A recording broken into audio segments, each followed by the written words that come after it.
Olá amigos, sejam bem-vindos a mais um vídeo aqui no nosso canal Corpo e Espírito. Eu sou a Vitória, nutricionista, mestre em hepatologia e saúde metabólica. E eu sou o Henrique, médium ostensivo e palestrante espírita.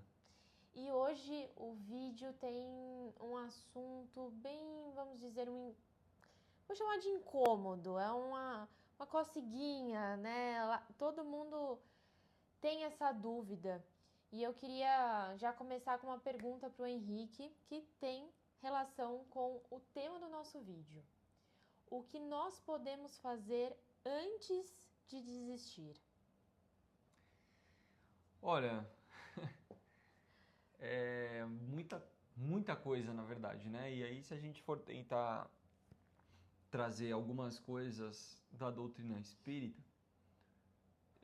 se eu não me engano, não sei se é no capítulo 2 ou no capítulo 3 do Evangelho, tem a parte que ele fala que o planeta Terra é um planeta de misérias. Dando a entender, e o texto depois explica que ele está dizendo ali que Jesus trouxe a ideia de que o planeta Terra é um planeta de sofrimento. Por que é um planeta de sofrimento? Aí a gente tem que trazer outras coisas da doutrina espírita para poder agregar a esse raciocínio. A doutrina espírita, no capítulo 19, quando ele fala de café move montanhas, no capítulo 19 do Evangelho segundo o Espiritismo, ele nos fala sobre a importância de desenvolvermos a fé raciocinada. E não pegar algo, é isso porque é isso, pronto, acabou. Não, tudo tem um porquê, tudo tem uma construção, tudo tem uma raiz, um ponto de partida. Então, a doutrina espírita ela traz muita esse despertar para nós realmente de construir a nossa fé. Então, por que o planeta Terra é um planeta de sofrimento? Na escala planetária, o primeiro planeta é o mundo dos primitivos. Ali você tem as primeiras encarnações, são seres que até já têm o formato humano, mas a gente pode falar mesmo do homem primitivo, o homem das cavernas ali, né? Os Homo sapiens, Neandertais, sei lá, não sei muito bem não lembro muito bem essas nomenclaturas aí que a história na escola falava pra gente. Mas o próprio homem das cavernas, o que ele fazia? Era um homem que já tinha ali um formato de um ser humano, mas ele vivia sob instintos. Então, se ele estava com frio, ele caçava algum animal para, com a pele, com o couro daquele animal, ele se proteger do frio. Ou ele tentava se abrigar numa caverna. Ele descobriu que se ele raspasse ali o palitinho, não sei o que, ele fazia fogo. Então, ele se abrigava numa caverna, tentava acender um fogo, tentava se cobrir com um animal ou alguma folha de alguma coisa e se proteger do frio. Ele estava com fome, ele tentava comer coisas ali das plantas que já estavam ao alcance dele, ele caçava também para poder se alimentar. Então, não éramos seres que tinha intelecto desenvolvido, que pensava assim, puxa, agora é verão, tá calor, mas daqui a pouco vai chegar o inverno. Então deixa eu já matar um animal e que no calor eu consigo ter mais disposição ali, eu fico mais tranquilo para caçar, deixa eu já caçar, já matar esse animal, já arrancar o couro e guardar, porque eu sei que daqui a 30, 40 dias eu vou precisar. Não, ele esperava bater o frio para poder se movimentar, ou seja, você reage a instintos. Esse é o primeiro planeta, mundos primitivos. Na sequência, vem mundos de expiações e provas, que é o que a Terra é hoje.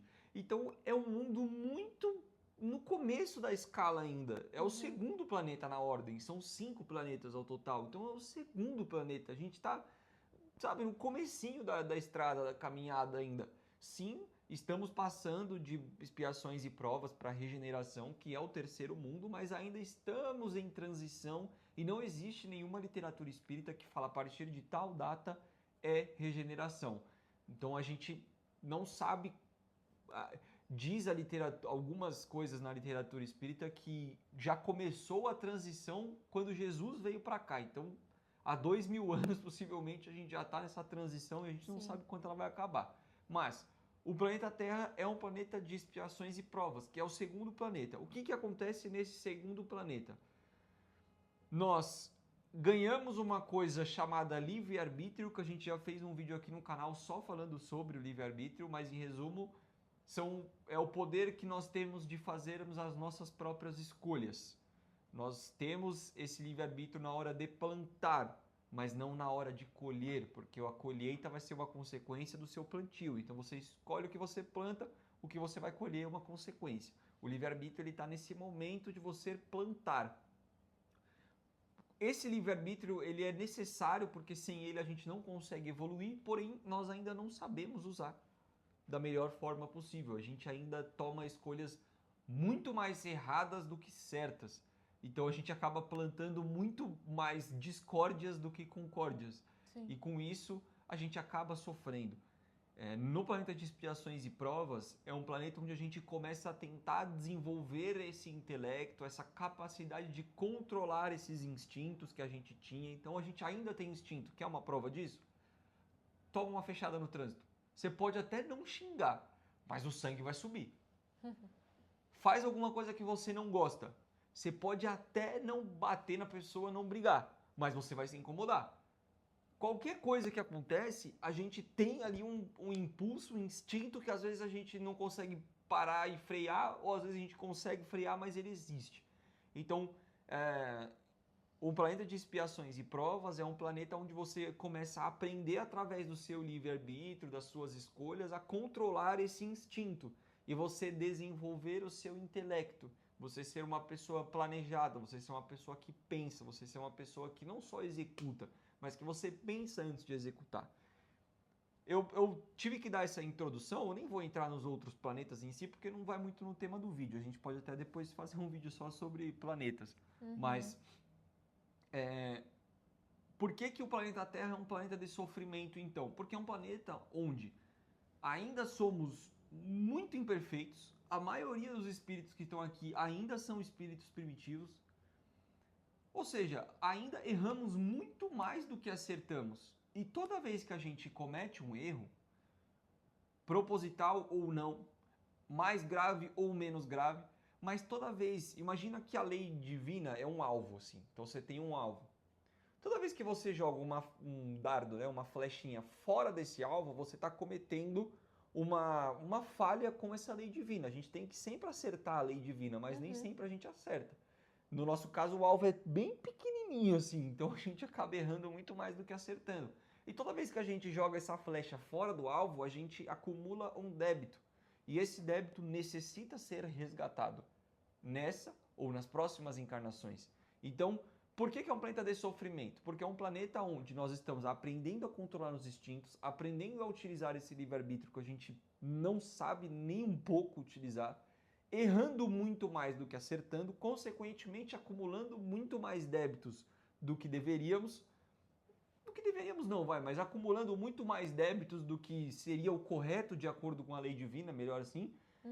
E, consequentemente, todos esses débitos necessitam de reparo que vem por sofrimento, porque se a gente não tiver sofrimento, se a gente não tiver incômodo, se a gente não tiver nada que nos tire da inércia, a nossa tendência é permanecer sempre igual. A nossa tendência é não mudar, a nossa tendência é não fazer diferente, é não evoluir o nosso espírito.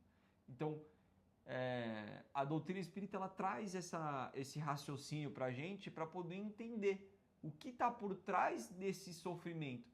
Então, só para terminar minha introdução, o que fazer antes de desistir? De acordo com a doutrina espírita, é entender que o começo não é aqui. Já começou lá atrás, faz bastante tempo que começou.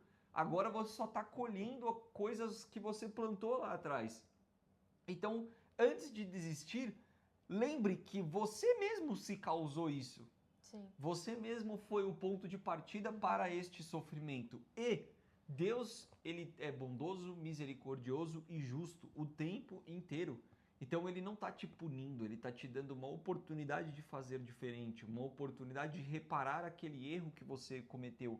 Porque é através desse reparo que a gente vai conseguir iluminar o nosso espírito e caminhar na direção da evolução, na direção de um dia sermos espíritos crísticos. Então, antes de desistir, lembre que Deus te ama. Lembre que Deus está do seu lado, está te dando uma oportunidade de reparar aquele erro. E pode ter certeza, essa aflição, essa dor, esse problema que está fazendo você pensar em desistir, é o menor que poderia chegar até você. Deus sempre nos dá a melhor oportunidade possível de reparo. Então, Ele traz pra gente esse conforto, Ele traz pra gente esse abraço fraterno e dá a melhor oportunidade possível. Então, se não fosse Deus, seria muito pior esse seu sofrimento. Sim, nós ainda somos muito do material, né? O que está na nossa mão. Somos muito materialistas.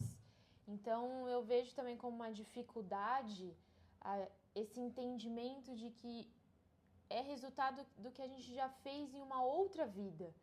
Porque o que a gente fez nessa, lá no fundo, a gente sempre sabe. Pô, eu fiz isso, então eu estou colhendo isso. Agora, se eu não fiz nessa vida e eu não lembro das minhas vidas passadas, fica pior esse entendimento, porque nós realmente precisamos ainda muito ver para crer e para entender e tá tudo bem, né? Então a gente realmente precisa ter esse olhar de vidas passadas, senão nem tudo a gente vai entender, porque nem tudo está relacionado, eu acho que grande parte não está relacionado pelo que estamos fazendo hoje, e sim pelo que a gente já fez algum dia, né? Então... mas eu acho que isso até você pode trazer um pouco da sua vivência em consultório, porque eu acho que as pessoas às vezes chegam lá com problemas de saúde de diversas origens, objetivos também, um para emagrecer, outro para ganhar massa, outro para perder a gordura no fígado, outro porque é enxaqueca, cada um tem ali o norte, né? Mas as pessoas também, ao mesmo tempo que eu concordo com o que você falou, muitas dessas pessoas chegam até você lá no consultório por coisas que elas fizeram nessa vida mesmo e elas nem pensam, nem se lembram, né?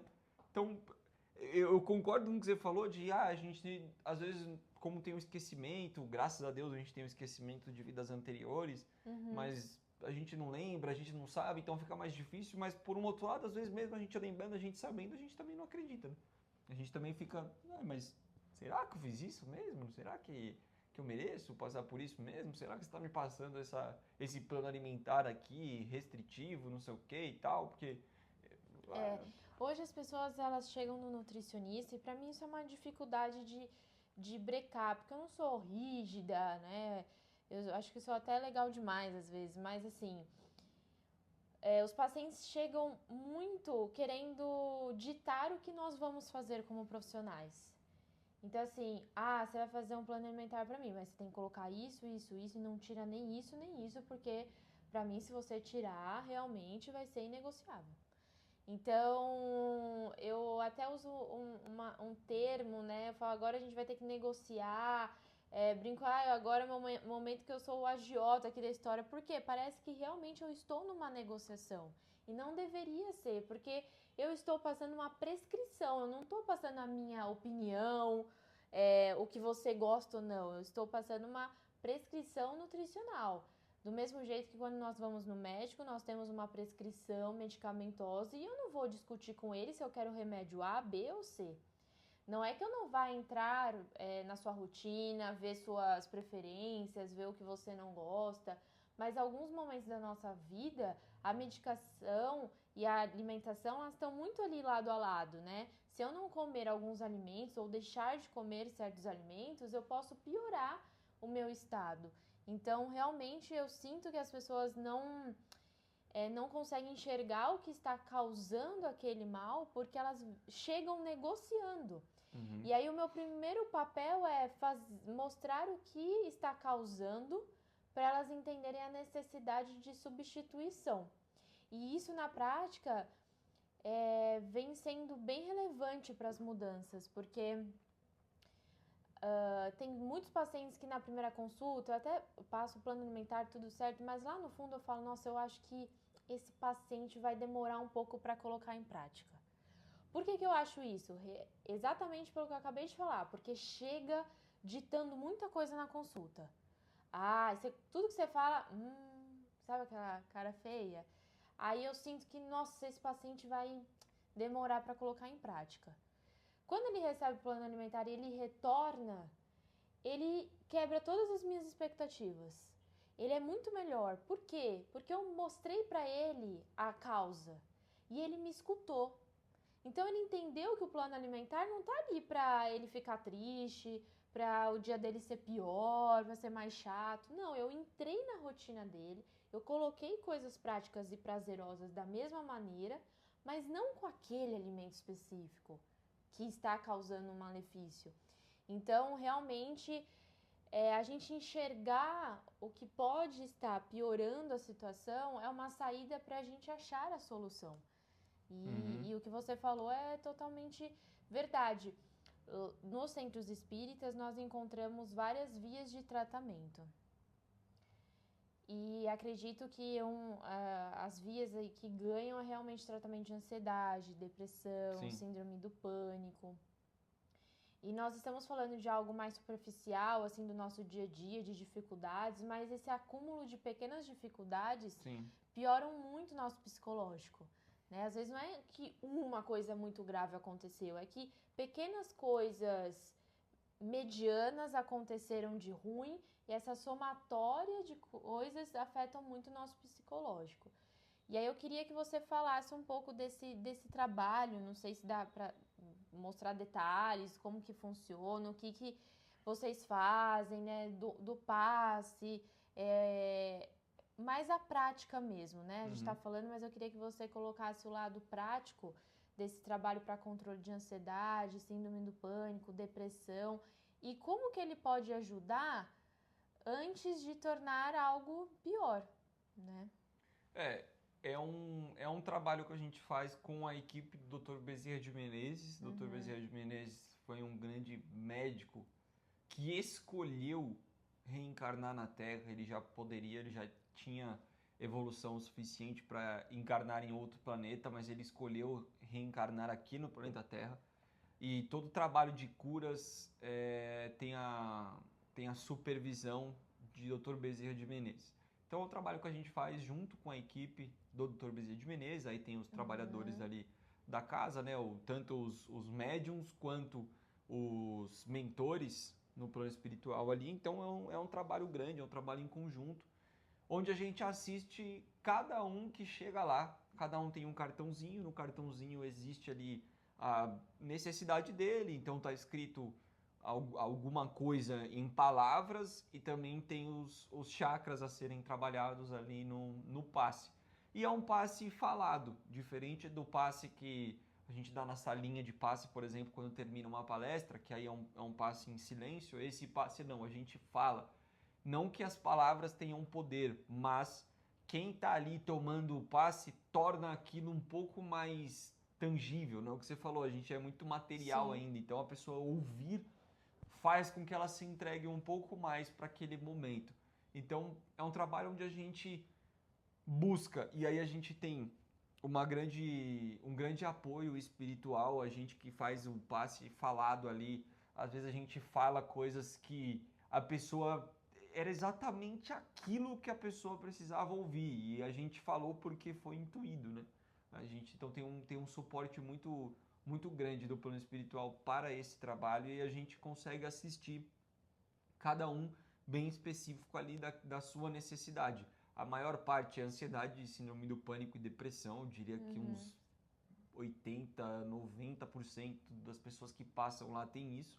E aí, outras enfermidades também a gente acaba atendendo, mas o maior ponto é realmente ansiedade, síndrome do pânico e depressão.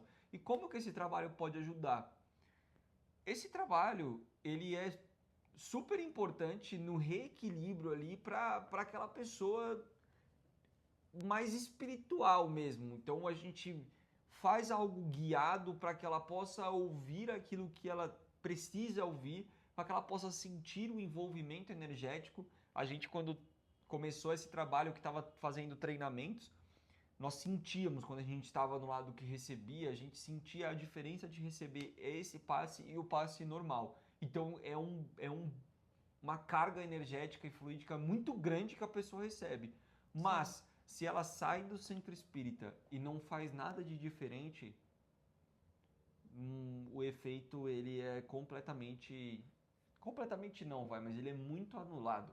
Ele é muito menor do que poderia ser.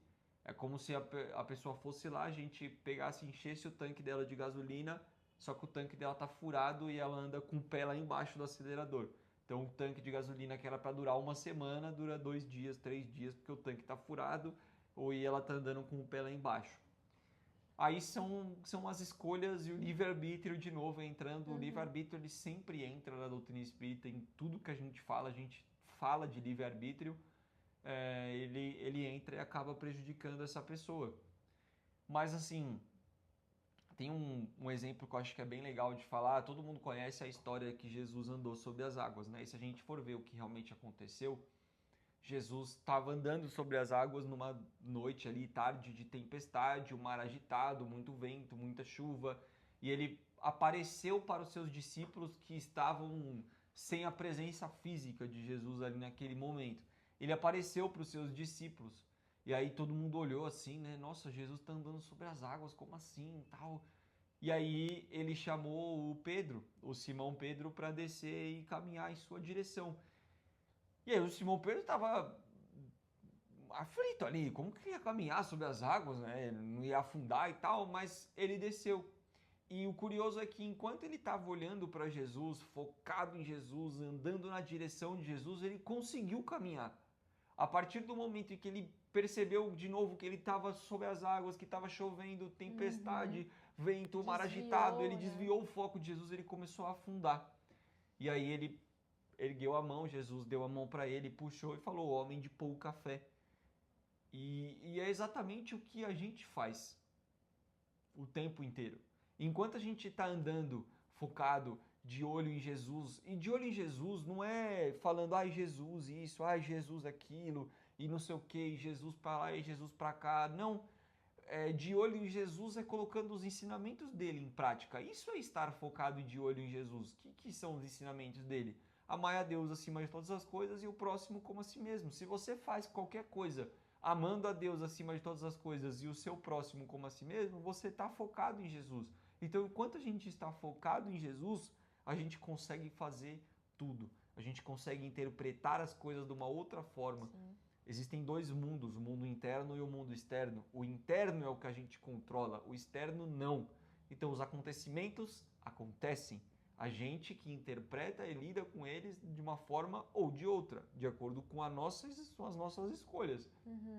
Então, é focar em Jesus, nos ensinamentos, é pôr em prática. E aí a gente vai conseguir controlar essas tempestades que acontecem de uma outra forma, entendendo de uma outra forma. A partir do momento em que a gente começa a questionar, a deixar o medo tomar conta, as aflições, as angústias, as incertezas, as inseguranças, aí a gente começa a afundar. A gente faz igualzinho Simão Pedro. E quem nos resgata quando a gente afunda? Jesus. É exatamente como ele fez com Simão Pedro. Então essa passagem, ela pode ser expandida e a gente analisar de várias formas, mas somos nós ali no papel do Simão Pedro sempre. Então assim, antes da gente desistir de alguma coisa, antes da gente jogar a toalha, antes da gente reclamar, antes da gente achar que está muito difícil, que está muito pesado, a gente tem que lembrar desses ensinamentos de Jesus e entender que se a gente tiver realmente a fé, que a gente tiver confiança, que a gente tiver perseverança, que a gente tiver paciência, a gente vai conseguir caminhar sobre essas águas, independente da tempestade.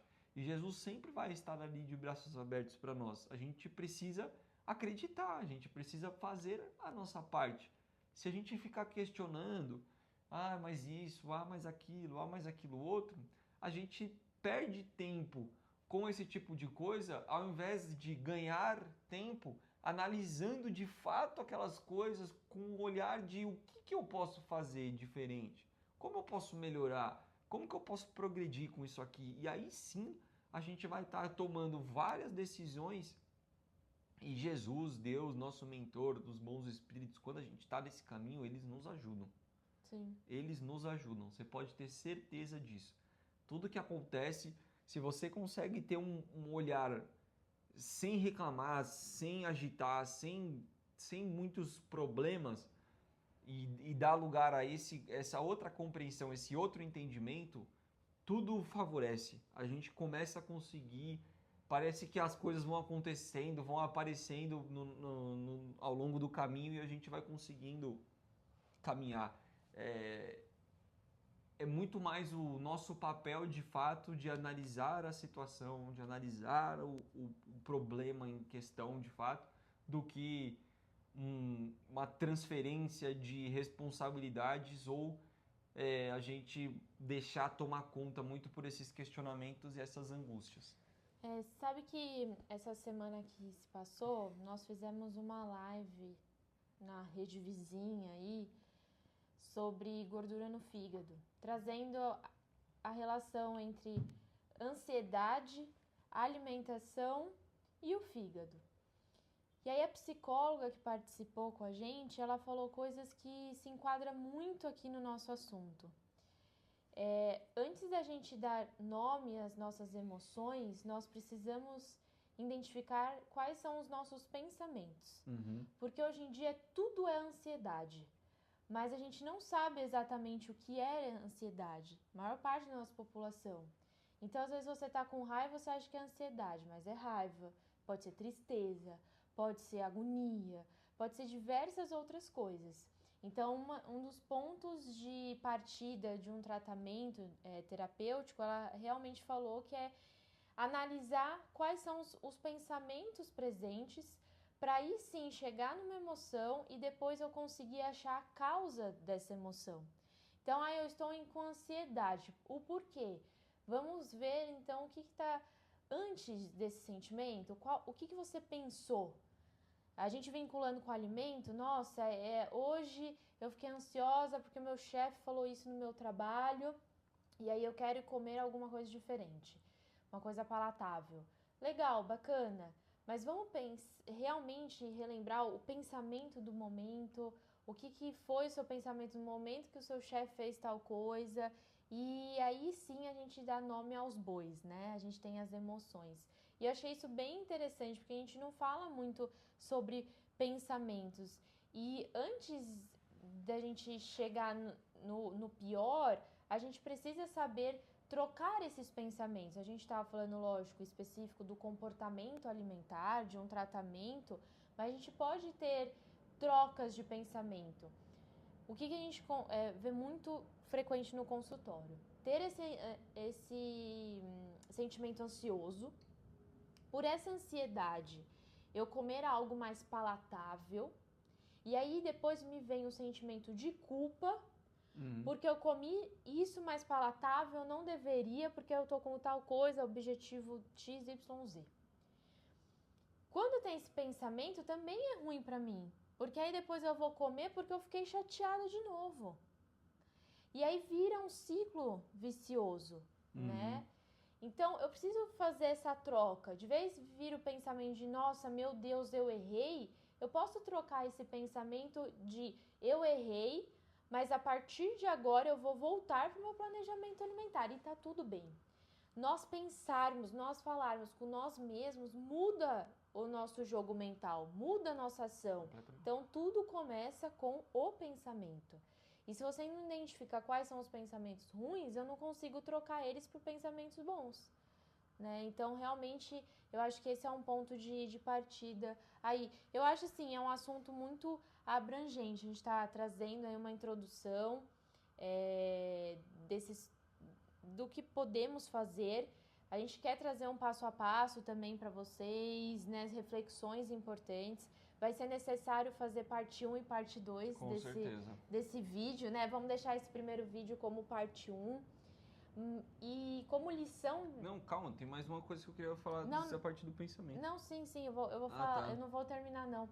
Mas eu tô falando, antes de passar a lição de casa, o que eu ia falar como lição principal desse vídeo, aí você fala do pensamento, é realmente esse ponto de partida. Antes da gente querer ter uma solução, a gente precisa analisar o que está acontecendo. Né? Então, antes de ficar muito difícil, antes de eu desistir, eu preciso me conhecer. E isso ninguém aqui pode fazer por você. Lógico, eu até falei, né? A terapia vai te ajudar a identificar, vai ser uma ferramenta. Um trabalho espiritual vai ser uma ferramenta. O nutricionista, quando isso vincula com a sua alimentação, vai ser uma ferramenta. Mas você, lá no fundo, vai conseguir administrar isso. Então, o que eu queria dizer é, essa parte 1 do vídeo é para você entender como se analisar é importante. Né? Antes da gente chegar no que fazer, é realmente esse ponto de partida. E aí, falando mais do pensamento... Não, uma simples pergunta, né? Com tudo isso que ela falou agora, para e pensa assim, quantos problemas você poderia ter evitado, problemas que você estava passando agora, você poderia ter evitado se você tivesse parado para pensar? Quantos problemas que você está passando agora você poderia ter evitado e não estaria passando se você tivesse parado para pensar lá atrás antes de agir? A gente tem... É o que eu falei no começo do vídeo, nós estamos aqui para aprender a controlar esses instintos. E nós, por milhões de anos, agimos por instintos. Então é difícil a gente aprender a controlar os instintos, mas é para isso que a gente está aqui. Então a gente precisa desenvolver essa capacidade de pensar antes de agir. E inclusive tem nos ensinamentos do Mahabharata, não tem nada a ver com o espiritismo, mas tem uma pegada espiritualista, vamos dizer assim. Um dos ensinamentos dele é sobre a necessidade de você disciplinar o seu pensamento. Porque a gente tem muito costume de agir sem pensar. Mentira, você pensou, mas você pensou muito rápido. E o seu filtro mental, ele tá desenhado de uma forma errada. Então, disciplinar o pensamento é remodelar o seu filtro mental. Porque quando você fala que você agiu sem pensar, você pensou numa fração de milésimos de segundo ali, mas você pensou. Só que como você está condicionado a um tipo de pensamento, esse pensamento ele vai muito rápido, passa por esse filtro e ele sai de uma forma errada, vamos dizer assim. Então a gente precisa trabalhar nessa remodelagem da nossa capacidade de pensar, porque aí a gente vai criar um novo modelo, um novo filtro ali para essa mente. E quando a gente agir dizendo que agiu sem pensar, não, a gente pensou milésimos de segundo, mas ele passou por um filtro mais limpo, por um filtro mais organizado. E aí a nossa ação tende a ser melhor. O pensamento, na visão da doutrina espírita, ele é tão importante que se a gente parar para pensar, por exemplo, tem os filmes espíritas, né? E aí no filme, é claro, é um ator fazendo, você ouve a voz do autor. Mas espírito não tem boca material. Espírito não tem corda vocal. Então o espírito não fala. Ué, como que o espírito se comunica? Pensamento. Essa é a comunicação espiritual. É pensamento. Não é voz mesmo. É pensamento. Sim. Então o pensamento, ele é matéria. Pensamento é matéria. Quando a gente fala do ponto de vista da doutrina espírita, quando a gente pensa, a gente está materializando alguma coisa, só que não materializando de tocar, mas ele é uma matéria no plano espiritual e é através do pensamento que os espíritos se comunicam, que os espíritos se comunicam não só entre eles, mas eles conosco. Ah, mas tem gente que ouve espírito. Existe a possibilidade de um espírito falar sim com som, a gente ouvir, que é um fenômeno mediúnico chamado voz direta. Não é comum mais hoje em dia. Então, não é impossível, mas é difícil. Então, a tendência é que, de fato, essa pessoa, ela vem um pensamento para ela e aí sim ela conseguiu se comunicar com aquele espírito. O pensamento, ele é muito importante quando a gente fala de doutrina espírita, e tudo isso que você falou a gente pode espelhar. Sim, claro. Porque é a mais pura verdade. A gente precisa pensar um pouco mais, a gente não está pensando. Tem vários estudos que trazem isso, que 90% em média do que a gente pensa não existe. O que eu quero dizer com isso? Que a gente às vezes pensa o tempo inteiro, mas às vezes coisas aleatórias. Ah, nossa, você acha que fulano tá com tal sentimento de você e ele nem lembra da sua existência, né? Então, que realmente a gente parar para pensar, não é que a gente não pensa nada. A gente pensa, só que são coisas que estão vindo no automático e que Sim. talvez não são reais, né? Então, realmente, esse parar e pensar é para se tornar um pensamento real e que faça sentido para sua vivência, para o seu momento, Sim. né? É que parar pra pensar hoje em dia parece que você tá indo na contramão do mundo, né? O mundo tá cada vez mais te acelerando mais, te empurrando mais, te forçando mais as coisas. Então, parar pra pensar parece que você tá perdendo tempo. Ah, eu poderia estar fazendo alguma coisa, mas eu tô pensando. Tô perdendo tempo. Não, você não tá perdendo tempo, você tá pensando, é diferente. Você tá pensando para estruturar alguma coisa e agir de uma forma melhor. Sim. Mas a gente precisa ir um pouco na contramão do mundo realmente quando a gente fala dessa questão do pensamento. Porque hoje o automatismo ele está ganhando cada vez mais força. A gente acha que a gente é multitarefas, a gente não é multitarefas. Você faz várias coisas ao mesmo tempo? Faz. Várias coisas com qualidade? Não, impossível. Impossível. Então, mas a gente acha que a gente faz, então a gente sai fazendo e não pensando. Então vira um hábito, uma forma de agir, mas a gente precisa pensar. Porque se a gente não pensa, tem no capítulo 5 do Evangelho segundo o Espiritismo, na introdução dos espíritos, acho que é a primeira, se eu não me engano, o bem sofrer e o mal sofrer. Ninguém é capaz de mensurar o seu sofrimento. Se alguém fala para você, ah, não, isso não é para sofrer, não escute essa pessoa. Ela está querendo medir o seu sofrimento com a régua dela. Tá errado, não dá. Então ninguém tem que julgar o sofrimento de ninguém. Mas quando ele fala de bem sofrer e mal sofrer, ele fala que é o seguinte: existe o sofrimento. Ponto. Diante desse sofrimento, você pode bem sofrer ou você pode mal sofrer. O fato de você sofrer bem ou sofrer mal não vai mudar a verdade que é aquele sofrimento existe. O que ele vai mudar? É a forma com que você sofre.